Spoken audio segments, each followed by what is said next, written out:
చెప్పండి. ఇక్కడ జరగట్లేదు కానీ అసెంబ్లీ మాత్రం ఆరు దాకా పొడిగించారు.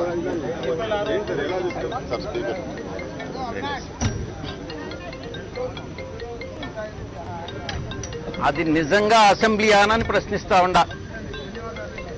ఆ అసెంబ్లీలో ఉండేటటువంటి 104 మంది తెలుగుదేశం సభ్యులు, ఒక 4 బీజేపీ సభ్యులు మినహాయించి ప్రతిపక్షం లేనటువంటి ఒక సభ, అది తెలుగుదేశం పార్టీ లెజిస్లేచర్ పార్టీ సమావేశం అవుతుందే గాని అసెంబ్లీ ప్రెమైసిస్ లో అసెంబ్లీ లోపల జరిపినంత మాత్రాన అసెంబ్లీ కాదు అన్నటువంటిది చంద్రబాబు నాయుడికి తెలియజేస్తా ఉన్నా. తన యొక్క పార్టీలో లెజిస్లేచర్ పార్టీ సమావేశంలో తన ఎంతైనా సొంత డబ్బా కొట్టుకోవచ్చు. ప్రతిపక్షం నిజంగా సభలో ఉండి అస్త్రాలను సంధించి ప్రభుత్వాన్ని ప్రశ్నించినప్పుడే నిజంగా అది అసెంబ్లీ సమావేశం అవుతుందే కానీ అసెంబ్లీ లేకుంటే అసెంబ్లీ సమావేశం కాదు.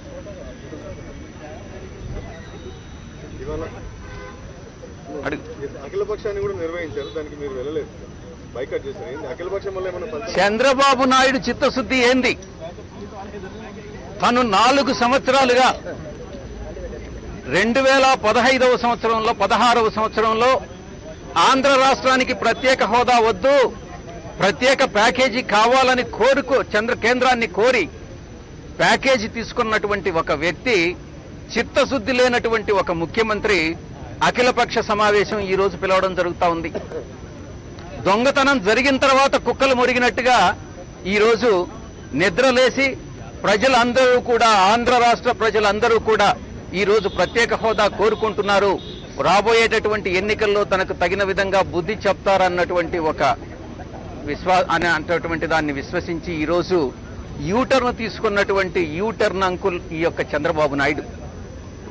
ఆ అఖిలపక్ష సమావేశానికి చిత్తశుద్ధి లేదు కాబట్టే ఆయన నిర్వహించేటటువంటి వ్యక్తి ముఖ్యమంత్రి చంద్రబాబు నాయుడు కూడా చిత్తశుద్ధి లేదు కాబట్టే మేము అఖిలపక్ష సమావేశానికి వెళ్ళలేదు. 4 సంవత్సరాలుగా పోరాడుతున్నాం. తను యూటర్న్ తీసుకున్నటువంటి వ్యక్తి, ఆంధ్ర రాష్ట్రానికి తీరని ద్రోహం చేసినటువంటి వ్యక్తి, చరిత్రలో ఒక ద్రోహిగా మిగిలిపోయేటటువంటి వ్యక్తి చంద్రబాబు నాయుడు కాబట్టే మేము ఈ రోజు అఖిలపక్ష సమావేశానికి హాజరు కావట్లేదు. మా పోరాటాన్ని కొనసాగిస్తాం. ఒక్క ఇసుక మాఫియా కాదు, మీరు అడిగారు కాబట్టి చెప్తా ఉన్నా. ఈ రాష్ట్రాన్ని ఈ రోజు పరిపాలిస్తున్నటువంటి వ్యక్తి చంద్రబాబు నాయుడు. ఆయనే ఒక నేరగాడు. 18 కేసుల్లో గతంలో తన వ్యవస్థలన్నింటినీ కూడా మేనేజ్ చేసుకుని తన మీద కేసుల్ని విత్డ్రా చేయించుకొని కొన్ని కేసుల్లో స్టేలు తెచ్చుకున్నటువంటి వ్యక్తి చంద్రబాబు నాయుడు. రీసెంట్ గా వచ్చినటువంటి ఓట్ ఫర్ నోట్ కేసులో కూడా తను ఏ రకంగా మేనేజ్ చేసుకున్నాడన్నటువంటిది తనకు తెలుసు. నిజంగా తనకు మనస్సాక్షి ఉంటే ఫోరెన్సిక్ ల్యాబ్ ఏదైతే కన్ఫర్మ్ చేసిందో ఇది చంద్రబాబు నాయుడే మాట్లాడాడు, లంచం ఆఫర్ చేశాడన్నటువంటి విషయాన్ని, న్యాయస్థానం ముందు నిలబడండి, ప్రజల ముందుకు రాండి, తప్పు చేయలేదని నిర్దోషిగా మీరు నిరూపించుకోవాల్సినటువంటి బాధ్యత మీ మీద ఉంది. ఒక్క చంద్రబాబు నాయుడే కాదు తెలుగుదేశం పార్టీ అధిపతి. తెలుగుదేశంలో ఉన్నటువంటి ప్రతి ఒక్క శాసనసభ్యుడు, ప్రతి ఒక్క పార్లమెంటు సభ్యుడు అందరూ కూడా నేరం చేసినటువంటి వాళ్లే. ఈ పార్టీ తెలుగుదేశం పార్టీ, టీడీపీ అంటే తెలుగుదేశం పార్టీ కాదు, తెలుగు దొంగల పార్టీ అన్నటువంటిది నేను చాలా స్పష్టంగా చెప్తా ఉన్నా. ఉదాహరణకు తీసుకోవాలనంటే, చెప్పాలనంటే, పరిటాల రవి కొన్ని వందల హత్యలు చేసినటువంటి పరిటాల రవి మీ యొక్క శాసనసభ్యుడు. ఇక ఎవరికైతే 2 సంవత్సరాలు శిక్ష పడిందో లోయర్ కోర్టులో, చింతమనేని ప్రభాకర్ 2 ఏళ్ల శిక్ష పడినటువంటి వ్యక్తి ఇంకా మీ పార్టీలో ఒక శాసనసభ్యుడిగా కొనసాగుతున్నాడు స్టేలు తెచ్చుకుని. ఎవరైతే పేకాట క్లబ్బులు ఏలూరులో నిర్వహిస్తున్నారో ఆ పేకాట క్లబ్బులు నిర్వహించేటటువంటి వ్యక్తి మీ పార్లమెంటు సభ్యుడు.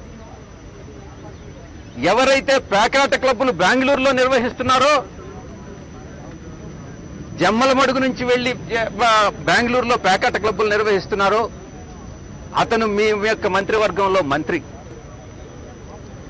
ఎవరైతే తన స్వంత వదినను చంపి ఎమ్మెల్యే కావాలన్నటువంటి ఒక దురుద్దేశంతో నేరం చేసినటువంటి వ్యక్తి మీ యొక్క మంత్రివర్గంలో మంత్రి.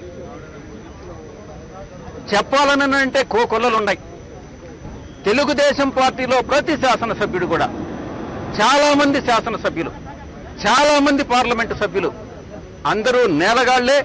ఆ నేరగాళ్లకి నాయకుడు ఈ యొక్క గజ నేరగాడు చంద్రబాబు నాయుడు. ఇతను నన్ను నేరగాడంటాడా? నేరగాడు అని అంటే నేను ఒక్క బ్యాంక్ నుంచి కూడా ఒక్క పైసా కూడా అప్పు తీసుకోలేదు. నన్ను విజయ్ మల్లయ్యతో పోలుస్తాడా? నిజం చెప్పాలనంటే ఎవరు బ్యాంకులను దోచారు ఈరోజు? తన పార్టీలో ఉన్నటువంటి కేంద్ర మంత్రివర్గంలో 4 సంవత్సరాలు పనిచేసినటువంటి వైఎస్ చౌదరి బ్యాంకులను మోసగించడం జరిగింది. మారిషస్ బ్యాంకు కేసు పెడితే 100 కోట్ల రూపాయలు మారిషస్ బ్యాంకును మోసం చేస్తే అతనికి కోర్టు, నేను డేట్స్ తో కూడా చెప్తాను, ఫిబ్రవరి 20వ తారీఖు, మార్చి 1వ తారీఖు, మార్చి 5వ తారీఖు, మార్చి 20వ తారీఖు, ఏప్రిల్ 1వ తారీఖు, ఏప్రిల్ 7వ తారీఖు అన్ని రోజుల్లో కోర్టులు సమ్మన్సిస్తే హాజరు కాని నేపథ్యంలో ఒక నాన్ బెయిలబుల్ వారెంట్ ని ఒక కేంద్ర మంత్రి వైఎస్ చౌదరి గారి మీద ఇష్యూ చేసినటువంటి కోర్టు ఆ నేపథ్యంలో కోర్టులో హాజరయ్యి బెయిల్ తెచ్చుకున్నాడు. ఇదంతా తెలుగుదేశం పార్టీ అంతా కూడా నేరస్తులతో కూడినటువంటి ఒక పార్టీ. అటువంటి వ్యక్తి స్వయానా ముఖ్యమంత్రే నన్ను విజయ్ మల్లయ్యతో పోలుస్తాడా? ఈ ముఖ్యమంత్రి చంద్రబాబు నాయుడు అనేటటువంటి వ్యక్తిని నేను చార్లెస్ శోభరాజ్తో పోలుస్తా ఉండా. ప్రపంచంలోనే గజ దొంగ ఎవరైతే ఉన్నాడో చార్లెస్ శోభరాజ్, ఆ గజ దొంగకి సమానమైనటువంటి వ్యక్తి ఈ చంద్రబాబు నాయుడు. ఎవరైతే నిజంగా ప్రాపర్ గా ఒక తల్లి తండ్రికి నిజంగా పుట్టారో వారు ఇటువంటి ఆరోపణలు చేయరు. నేను ఒక సంస్కారంగా, ఈవెన్ చంద్రబాబు నాయుడు ఎదురొచ్చినా కూడా ఆయన చంద్రబాబు నాయుడిని ఒక వ్యక్తిగా చూడను. ఒక ముఖ్యమంత్రిగా, ఒక ఆంధ్ర రాష్ట్ర ముఖ్యమంత్రి ఎదురొస్తే నమస్కారం పెడతా. ప్రతి నమస్కారం చేయాల్సినటువంటి సంస్కారం అతనికి ఉండాలి. ఒకవేళ అటువంటి సంస్కారం తనకు లేకుండా ఉంటే నేను ఇగ్నోర్ చేసి వెళ్ళిపోతా. నాకు బద్ధ వ్యతిరేకి, నాకు శత్రువు అయినటువంటి చంద్రబాబు నాయుడు ఎదురొచ్చినా కూడా నేను నమస్కారం పెడతా. ఇక ప్రధానమంత్రి గారికి ఈరోజు మీరు అడిగారు రాజ్యసభలో ఏం జరిగిందనని. నేను ఒకటే చెప్తా ఉండా, నాకన్నా ముందు వైఎస్ చౌదరి వెళ్లి నమస్కారం పెడితే ప్రతి నమస్కారం చేసినటువంటి సంస్కారం ఉన్నటువంటి వ్యక్తి ప్రధానమంత్రి గారు. నాకన్నా ముందు వైఎస్ చౌదరి వెళ్ళాడు. దాంట్లో తప్పు కనపట్ల ఏబిఎన్ ఆంధ్రజ్యోతికి. ఆ తరువాత నేను ప్రధానమంత్రి గారికి వెళ్లి భారతీయ సంస్కృతి ప్రకారం, ఆ సంస్కృతిని, భారతీయ సంస్కృతిని బాగా నమ్మేటటువంటి పార్టీ వైఎస్ఆర్ కాంగ్రెస్ పార్టీ. ఆ సంస్కృతి ప్రకారం నేను నమస్కారం చేస్తే ఆయన ప్రతి నమస్కారం చేసి ఎలా ఉన్నారు కులాసానా కైసే హై ఆపన్ అన్నటువంటి ప్రధానమంత్రి గారి మీద ఇటువంటి ఆరోపణలు చేయడం అన్నటువంటిది నిజంగా చంద్రబాబు నాయుడు యొక్క అనుచరులు ఎవరైతే ఉన్నారో, తోక పార్టీలు, తోక ఛానల్స్ ఏదైతే ఉన్నాయో వారు చేస్తున్నటువంటి కుట్రలు, కుతంత్రాలు, ఆరోపణలే తప్ప దాంట్లో వాస్తవం ఏమీ లేదు. నమస్కరిస్తే ప్రతి నమస్కారం చేసేటటువంటి సంస్కారం ప్రతి ఒక్కరిగా ఉంటుంది, ఒక్క చంద్రబాబు నాయుడికి తప్ప. మరొక్కసారి చెప్తున్నాను, చంద్రబాబు నాయుడు కుసంస్కారి కాబట్టే ఈ రోజు ఇటువంటి ఆరోపణలు చేస్తున్నాడని నేను మరింతగా చెప్తా ఉన్నా.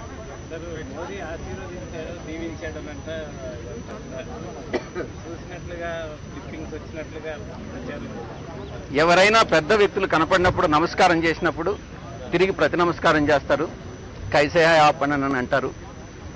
అది డెఫినెట్ గా ఆశీర్వాదమే, అది పాదాభివందనం కాదు. దాన్ని పాదాభివందనంగా ఈ కుసంస్కారి ముఖ్యమంత్రి ఆ రకంగా తీసుకుంటున్నాడని అంటే అతని విజ్ఞతని ఏంటి అన్నటువంటిది ప్రజలకే వదిలేస్తున్నా. Thank you. హాయ్ ఫ్రెండ్స్, మా టుడే టుమారో యూట్యూబ్ ఛానల్ చూస్తున్నందుకు చాలా థ్యాంక్స్. మరిన్ని లేటెస్ట్ వీడియోస్ కోసం వెంటనే సబ్స్క్రైబ్ చేయండి. అలాగే ఈ బెల్ ని కూడా రింగ్ చేసేయండి. మా నోటిఫికేషన్స్ అన్ని మీ మొబైల్లో వస్తాయి. అలాగే మా వీడియోస్ మీకు నచ్చితే లైక్ చేయండి, షేర్ చేయండి, నచ్చకపోతే కామెంట్ చేయండి.